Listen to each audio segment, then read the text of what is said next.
Welcome to the Human Conversation podcast with Jules White, the real dragon slayer, author and entrepreneur's sales coach.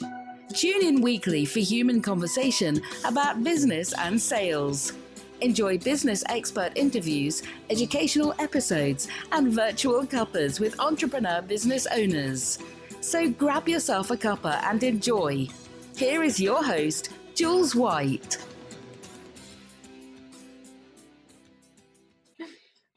Welcome everybody to the Human Conversation. Oh my goodness, I love my podcast so much. And today's guest is a really wonderful lady who I have been working with, as well as got to know again through LinkedIn, all these fabulous LinkedIn connections.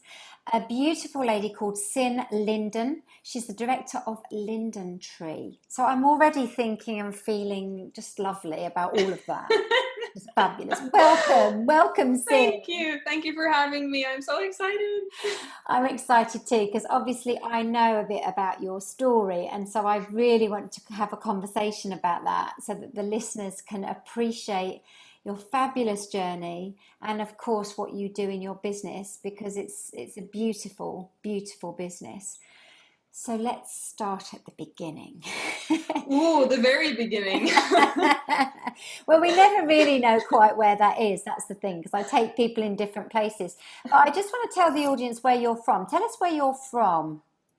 Right. So I'm from Norway originally. That's where I was born and that's where I grew up. Great. And where do you now live? So now I live in Sweden, which is, and I am actually also today Swedish. I do have Swedish citizenship, but yeah, so not a very sort of long distance, but it has been a long journey getting from that short distanced place. Exactly. So to speak. How amazing to start that conversation the way we did, because it's like, this is where you started, this is where you now are. Oh my goodness, what happened in between? Yeah. So much. Okay, and I've got to be really good and not talk to you for like 10 hours about this, because it's such a great story. So, and the other thing I really want to point out, because it always fascinates me and amazes me, is how beautiful your English is. Oh, thank you. It really is stunning, you know? Yeah, well, I did cheat a little bit, because the thing that because usually when I start talking about my journey, I start with Swaziland in Southern Africa, but actually I should start with New Zealand, which is where I lived as a child for 6 months. So I got some sneaky, cheeky English kind of early training there as well. Amazing. And if you've got any background noise going on there, listeners, it's because I put my dishwasher on. Now, this podcast is real. I pride myself on the podcast being real. And so any gurgling noise in the background is not my stomach. It's actually my dishwasher. So I apologize. So look, let's start. Where did you grow up? Tell me the story. I want you to take me around the world, because that's literally what you're going to do, Synne. Yes. Okay. So I grew up outside of Oslo. So I grew up only about 20 minutes from Oslo, which is like the Norwegian capital. But I grew up in a very countryside place for being so close to the capital. So I grew up next to a huge lake and massive forests, and I always had, access to this vast nature and this vast forest land, woodland around us. And we had a big lot, and there was, all of my earliest memories are just of being outside and being in nature and with the trees and with the, there's so many pictures of me doing weird stuff in the garden, like just collecting snails in this, wheelbarrow, and just, yeah. So it was a really, it was quite a magical childhood. And then my parents split up, and that kind of put me on a bit of a move around Norway, and that is also the reason why my mom and I went to New Zealand for half a year. So I lived in New Zealand for half a year, and so I was 10 years old when I did that. And I think that the most important part of that experience was that I got to experience what it's like being an immigrant who doesn't speak the language properly.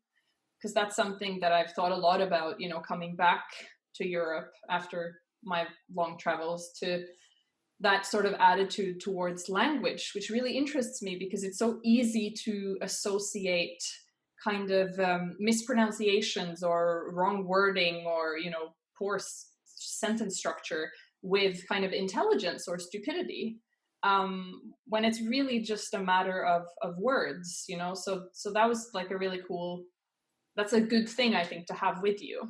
I think it's interesting to be very aware of that, because, you know, it highlights to me how much we assume about people, for one, which is a big part of my sales teaching, is for us to never assume. And so it's a really interesting thing that you become aware of. And then suddenly I think what did it do for you, that awareness? Well, I mean, when I was there, it just really sucked because everyone, you know, you're an outsider, you don't speak the language properly, you don't understand the culture fully, so you do all these things that to you are completely natural, that to everyone else is super weird. You know, having the insight later in life, I think a lot of the places I've lived have kind of been challenging and difficult while I've been in them, and I think that's kind of the nature of life. Like when you're doing the work, it's tough, and then afterwards you come out of it and you have all this newfound, I don't know, perspective, I guess. So we were in New Zealand, and then we went back to Norway. But the thing is, on our way to New Zealand, we traveled through America, and on our way back from New Zealand, we traveled through a bit of Asia. So I kind of got a taste for travel, and I guess different places and cultures, and also this notion of actually having to live somewhere for a while to kind of get a grasp of it at all. Yeah. So then when I was 17, which was so in Norway, kind of high school or upper secondary is 3 years. And for my last 2 years, I got a scholarship and I got accepted to go to an international boarding school in Swaziland, which is in southern Africa. This is amazing, isn't it? I mean, people will not expect that you were going to say Swaziland. Maybe some other European country, but not Swaziland. Yeah, no, it's and that was an experience. I mean, that was really cool because that's part of a kind of upper secondary movement called the United World Colleges, and they have schools all over the place. There's one in Wales, there's one in Canada, there's one in Norway actually, but I obviously didn't want to be in Norway. I wanted to go somewhere else. And so in my year we were 57 nationalities. Wow. So just kids the same age as you from all over the world, which was an amazing experience, and also a very tough experience, because I was coming from, you know, a lot of independence, a lot of freedom, a lot of kind of trust from adults that I could take care of myself and I would do as I said, and then going to a boarding school where, you know, the teachers come and lock the door to the dorm at, you know, 9:30 in the evening. So it's a big... I mean, I want to just stay with that for a minute. How did that make you feel, and how did that affect who you were as a person, do you think? Because you talked about this beautiful start in life, out in nature, and this freedom and being outside. And now we're here, what are you, 17 you said? Yeah. And you're being locked in your dorm at 9:30 at night. I mean, come on, Synne. What happens to someone when that you have that? Maybe that's where a lot of my heavier authoritative issues manifested. I don't know.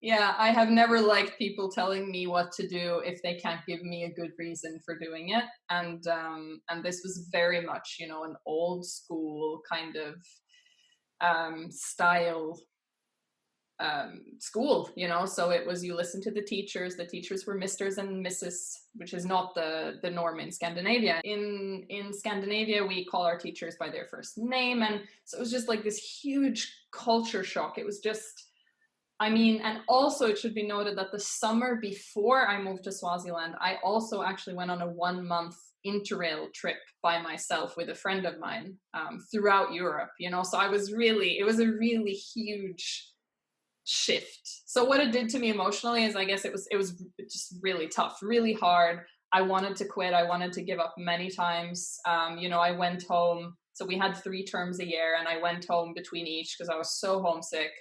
And in the first year, I was really like, Mom, I don't want to go back. Like, this sucks. And,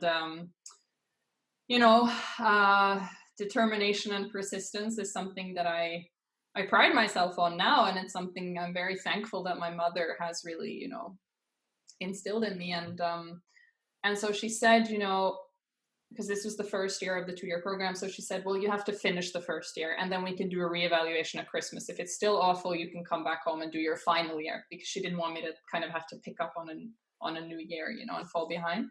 Yeah. But I did it. I finished. And so then while I was there, I had a teacher called Mr. Pugh, who was a Zimbabwean man, English Zimbabwean, or British Zimbabwean. And he ran a creative writing group at the end of, like, after school hours. And he is one of the first teachers to really bring that out in me as a passion and a pursuit in life. He told me, because I would complain about class being boring, he was like, well, write while you're in class. And I'm so thankful to him, because he was the first person who really, besides my mom, besides your parents, he was the first person who really, really told me that this is something you're good at, and you can do this. And I remember he told me on graduation day as well, he just came up to me and he said, these were his exact words. He said, Synne, keep writing, because you're really good at it. And it was so powerful. And at this stage, I had then decided to apply for a double major in creative writing and professional writing in Perth in Western Australia. Oh my goodness, she's off again. I want to just exchange a teacher story, because it's interesting the influence our teachers have on us. Yes. It's really something. And I had some great teachers. I'll always remember them, their name, and even I can see them in my mind, how they looked, I'll have other teachers I can't actually quite remember, if I'm honest, although I am a lot older than you. And this one teacher was my English teacher. He was very strict. I've talked about him, I think, in some of my other podcasts. Very strict man, threw the board rubber at you, shouted at you and just glared and snarled at you was the best way to describe him. Horrid man. And when I left school and I went to him, this man I thought completely hated and detested me. He said to me, and my maiden name was Hold'em back then, not White. And he said, so what are you doing then, Hold'em? Like this. And because I took my books back. I was only 16. And I said to him, I'm going to work in NatWest Bank, sir. And he said, wonderful, job for life. Well done, like this.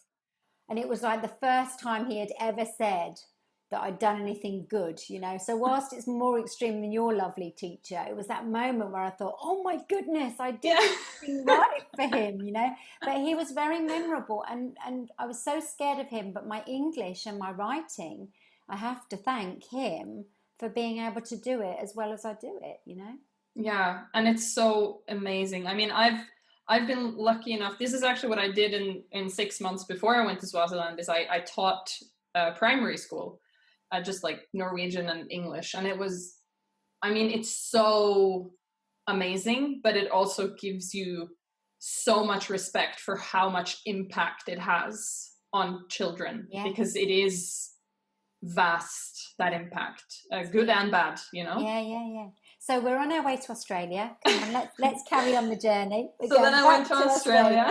And you can imagine, having been locked up pretty much for 2 years at a boarding school, I'm now in Australia. I'm on my own. I'm a student. I have my own apartment.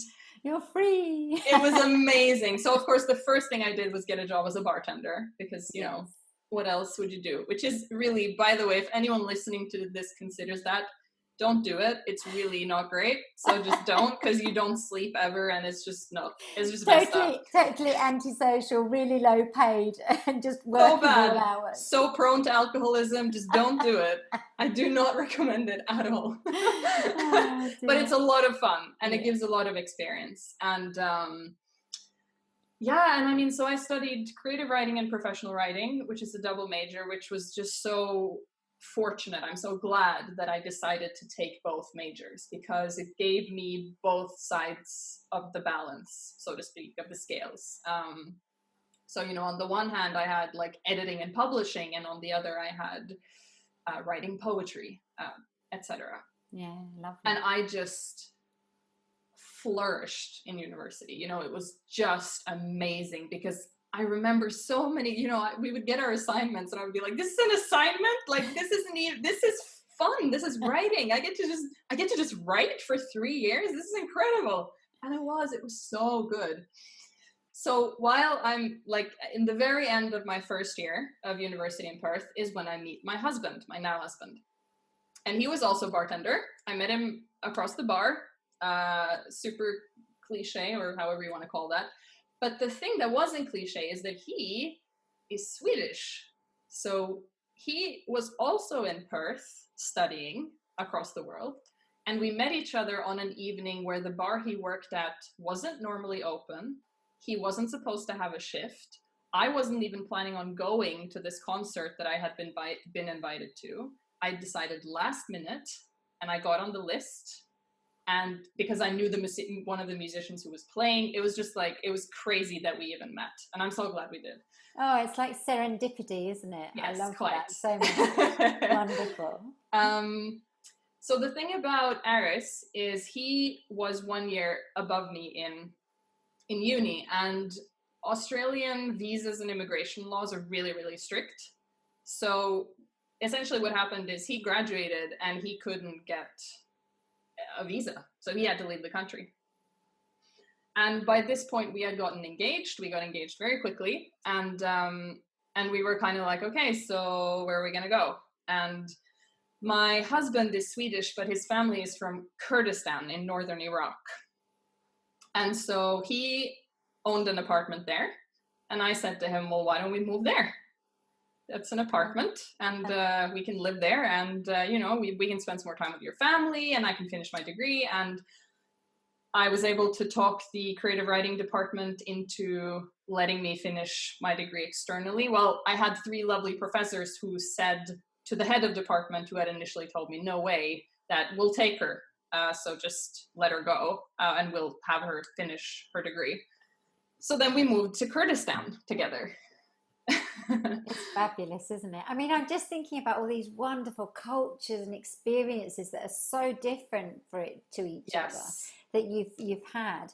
And there's nothing more to make you so resilient than all of these big stepping outside your comfort zone decisions that you made at a young age. I mean, I'm in awe of this, because I've always been this home girl who stayed in the UK and never really traveled anywhere, you know. So it's amazing, really, to see the journey. And just to kind of talk again about this beautiful English you speak, you know, all of these moves presumably had a wonderful influence on keep on developing the English that you speak, yeah?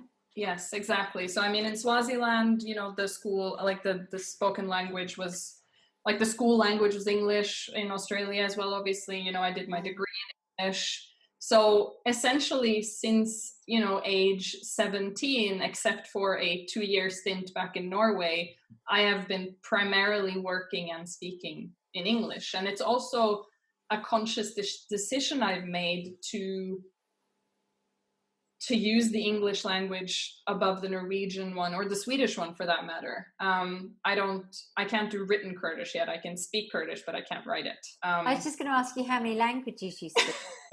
Yeah, so it's 4, and 3 fluently and 1 kind of decent conversationally. That's amazing. So you're in Kurdistan. Yes. So we went there, and I would say probably, except for Swaziland, you know, because I was happy in Kurdistan because I was with my, you know, husband, and I was surrounded by family. but the cultural difference was so immense. And I didn't learn to speak Kurdish in Kurdistan. I've learned to speak that since.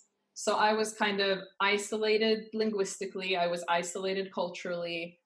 And eventually I just, we were there for about 10 months. And then I said, I have to go back to something I know, because I can't, I couldn't make friends with the guys because that wasn't really culturally acceptable. But the girls were just so different, just completely different in so many ways. And so we moved back to Norway after. So then I had spent 6 years abroad, and they were key years. So when I came back to Norway, I found myself in another culture shock with my own culture, because I wasn't Norwegian anymore. I had picked up way too much in Swaziland, in Australia, and Kurdistan. So I just didn't fit anymore there. There was just so many things that had changed and so many things that were different about me. And so we really tried to stay there for, we stayed there for about 1.5 years before we both kind of realized that we were miserable there. We didn't like it. We didn't, we just didn't fit. It just didn't fit. And that is when we sold everything we owned and we moved to Bangkok. Oh my goodness. I was expecting you to say Sweden, but there's another one in between. There's actually 2 more in between. 2 more. Oh my goodness. Wow. Yeah, so our Bangkok stint was very much a find ourselves stint, but it was pivotal to me because that is where I realized that I didn't fit into society's box, so to speak. I was never going to be happy in a job. It wasn't the different jobs that were getting me depressed. It was being stuck in the job and in the framework and in the box, Mm-hmm. And so that is really where that notion materialized for me, where I have to build something of my own. So this was in 2016. Yeah. And then kind of a similar thing, my husband had a similar epiphany. So he's always been very interested in Middle Eastern politics. His father was a big politician in Kurdistan. And so he applied for and got accepted into a master's program in international relations in Barcelona. Oh, great. And so then we moved to Barcelona. And that is where I did my sugar-free baking blog. I love it. There's so much to you. Synne. Oh, yes. All the layers. So many things that you've done. I have. I've been very fortunate in my life to experience as much as I have. And then the thing that happened in Barcelona is that, I didn't make any money blogging. I had lots of sponsors, but, getting into the blogging game it's a long stretch. And I just stopped enjoying it after a while. And the more I stopped enjoying it, the more I worked on what I then referred to as my side hustle, which was, translations and writing. And in 2017, in summer of 2017, is when I set up my kind of limited company, which was the precursor to Linden Tree. And then I got pregnant. Oh yeah, so just something else in between. You got a beautiful little girl, haven't you? Yes. And how old is she now? So she's 2 years and 3 months old. Lovely. Now. Amazing. And, so like me, when I first started when I had my first business, Sam was 3 months old. Yeah. So, yeah. I've kind of done a little bit of that, the same as you. Nothing Absolutely. Nothing else like you at all. That bit I have, yeah. So yeah, and that is when we moved to Sweden eventually. So when I was about 4 months pregnant, we were like, okay, Norway isn't for us. Sweden is kind of the next logical step when you're having children, because of course, my husband and I were very fortunate. We have Scandinavian passports. There is an amazing social security system in Scandinavia, just incredible support schemes and childcare and everything. Great. And so, yeah, so we moved to Sweden, and last year we bought our house in the woods. Oh, it's just wonderful. You know, what a journey. And you're still young, you know, you really are still young. You've done all of this. It's fabulous. Well, let's talk about your business, because I want to make sure that we definitely cover that, because Linden Tree is very special, isn't it? Yes, it is very special. And I think it's special for many reasons. Which has a lot to do with this journey of mine. But what I do at Linden Tree is I help businesses that want to grow while making a difference. And I help them with their storytelling culture and their writing. So essentially, I help businesses see the ways that they can use these incredible communication tools in just a completely new way for their communications, and transform into these storytelling pros, you know, who create genuine connections with their audiences. And that's the key, isn't it? You know, you and I, obviously we've done some work together, and you know that I'm all about that connection and the messaging. And, you know, we can all talk about messaging and communication, but how many people really understand the depths of how important and magical it can be, you know? And it's amazing. And I just, you know, this is becoming this thing that I'm saying where, you know, people binge Netflix, they don't binge webinars. People binge books, but they don't binge business blogs. And I would like to change that. Nice. Yeah, I like the idea of that. I do. Yeah. I mean, I only did a webinar the other day, this week, actually. So. Oh, I did a webinar too, you know. I know. Well, it's funny that, isn't it? Because I was desperate for you to do something like a webinar, because I just knew that would be so wonderful for you to do. And I know you'll do more. But I think, you know, and your videos are fabulous as well. I mean, they really are, because there's so much emotion and feeling in them. That's that connection piece that's really great about you, I think, Synne. So tell me about how, so I'm a company, obviously, and, you know, I don't know you, and I want to understand what you're going to help me with, you know, so how do I buy from you? You know, there's the question. Yes, and so like with you, Jules, you know, it all depends on the person or the company, so to speak. But the core, I mean, the umbrella of it is that you learn to speak to your customer in a completely new way, but you also, it's kind of like lifting this veil and just seeing this hidden world of, you know, magic that you don't see unless you practice it. The webinar that I did this past Tuesday was on what I call story excavation, which is the what of storytelling. So figuring out where the stories are and what they are. And the conclusion is kind of, you know, a story is a meaningful experience. So as a business, if you want to connect with your customer and with your audience, you need to create a point of connectivity, first of all. You need to actually find some mutuality, which is, you know, a lot of the work we've done together, which is that empathy component, to really understand and not assume, but really understand and learn. And then it is sharing the meaningful experiences. So the biggest change and the biggest challenge for a business is that this means being vulnerable. Yes. It means that you have to be honest, and you also have to be truthful about who you're speaking to, because you're not going to appeal to everyone when you're honest. No. But that also makes the connection that much more meaningful. Exactly. You know? And you know, I've always said you shouldn't, or you shouldn't.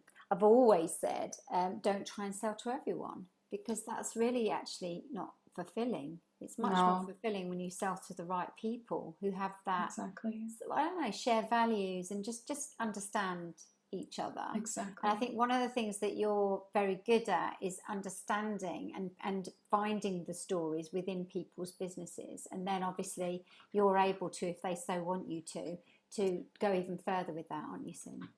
Exactly. And honestly now, you know, since the work we did together, I have these 5 kind of packages that I work with, which are all actually based on an emotive journey. So they're all based on taking you from a place of negativity or despair or feeling lost or feeling hopeless to feeling empowered and aligned, and it's such a privilege for me to hold that space. So like the product that's becoming one of my favorites is this product that I call Your Brand Story, which is where I do a 1-hour interview, either if you're a solopreneur or you're a, one person self-employed, whatever, I do an interview with you over an hour where I do story mapping and I do the fertile facts and I kind of piece together the voice and what you really want to say.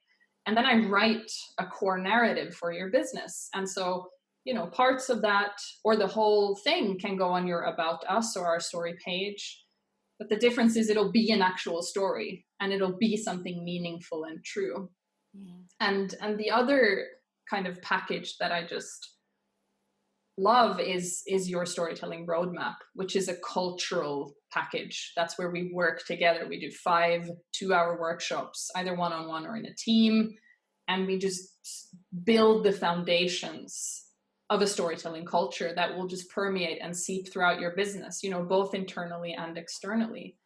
And the thing is, human beings live on stories. That's how we connect. That's how we engage. We tell stories every day to each other. That's what we do. That's the human experience, is stories. So as a business, you can tap into that and you can speak to your customers in that way. But then you have to learn how to find those stories and how to convey them, and you have to get clear on your brand voice and all of these things that are actually kind of tools from creative writing, but they're applied to business communications. Yeah, and of course you've got that amazing background, all those fabulous qualifications. You're so bright and so clever to have all of that then backs up this, and then this whole place of understanding about business and how that connects. There's a lot about storytelling out there. People talk about storytelling a lot. I have connections. People have been on my podcast who are storytellers. And it's fascinating because they come at it from slightly different angles. But ultimately, a story is only ever as good as how well it connects to you, isn't it? Yes, absolutely. And also in that connection is, how it is crafted, because this is the thing, you're absolutely right. Storytelling is a buzzword at the moment. Everyone likes to say they're a storyteller, which is fine, as long as you appreciate that there is a difference between telling a story and crafting a story, or telling a crafted story. Yeah. And there is a pretty big difference, and there is a just such a vast amount of structures and frameworks and tools that get lost when people read one book where one narrative structure has been used. A very popular one is The Hero's Journey by Joseph Campbell. Yes. Which is, a great narrative structure, but it's just one of thousands. Thousands, yeah. And I think when you can really let yourself go and have that real freedom with storytelling, alongside somebody like you who can really guide and hone in on it, because that's the skill of having someone like you, Synne.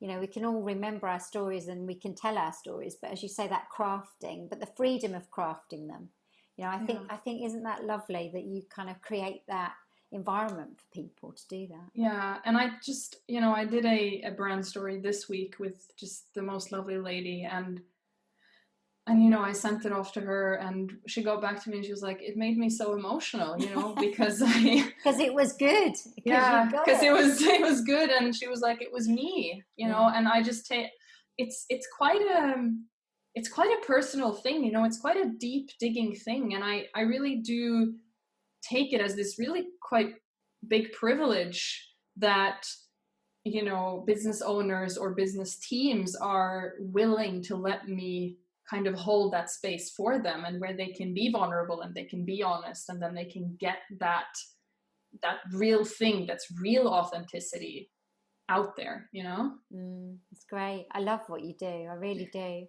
And I think, having chatted to you on this podcast, you can sort of hear how your journey's been from when you were a little girl right through to all those amazing diverse experiences to coming back to Sweden, where you then settle with a baby of your own, you know, isn't it wonderful? And then, you know, doing something you totally love. It's a really lovely journey to listen to, isn't it? Yeah, I'm really glad that I got to tell it to you. Yeah. Thank you for that. And and I think that's also, you know, having been to all these places and having interacted with all these different cultures and people, and it's just brought that, I guess, empathy, because that's the thing I hear most from people I work with, is that, you know, they say you're a great writer, you obviously know what you're doing, which is lovely, but what they say, and what really I hold dearly, is they say that I'm empathetic. I actually understand them, or at least emotionally I connect with them. And, you know, that's what storytelling and writing is about. It's about the emotional connection. And, you know, everyone knows that, you know, from a sales perspective, trust drives sales. And I believe that stories drive trust. Yeah, I love that. That's so good.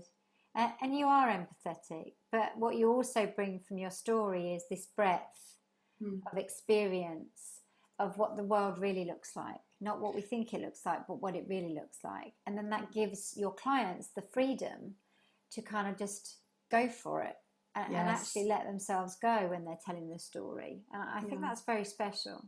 So, you know, everything you are brings all that amazing stuff to your business. It does. And I'm really thankful for that. And I really love that. And it's like you say, you know, when we are given a space to just be creative, we're such creative beings. And why would we stifle that in business? You know, we really shouldn't. No, and I think we're starting to really open up to that, especially with this year that we've had. And I just hope it continues and we don't just go back into old habits, really. Yeah, me too. If somebody wants to connect with you, which you must, listeners, you have to connect with a fabulous lady. I insist. If you want to connect with you, what's the best place to do that? We will put links in, Synne, but where do you hang out? I hang out on LinkedIn. So that's the best place to connect with me, you know, on social media. That's where you and I connected, Jules. So I hope it has a very special place in my heart. And if not, you can go to either lindentree.com or storytellersmagazine.com, which is my editorial. Fantastic. Yeah. And there's lots of exciting things that you've got in the future in terms of plans. This is just going to continually evolve, isn't it? Beautifully. Yeah. I'm really excited. So I am too. So just to finish, what's your kind of parting words for the listeners? What would you say to them? The one thing that you've learned on this amazing journey that you've been on. What's the one thing you want to tell them?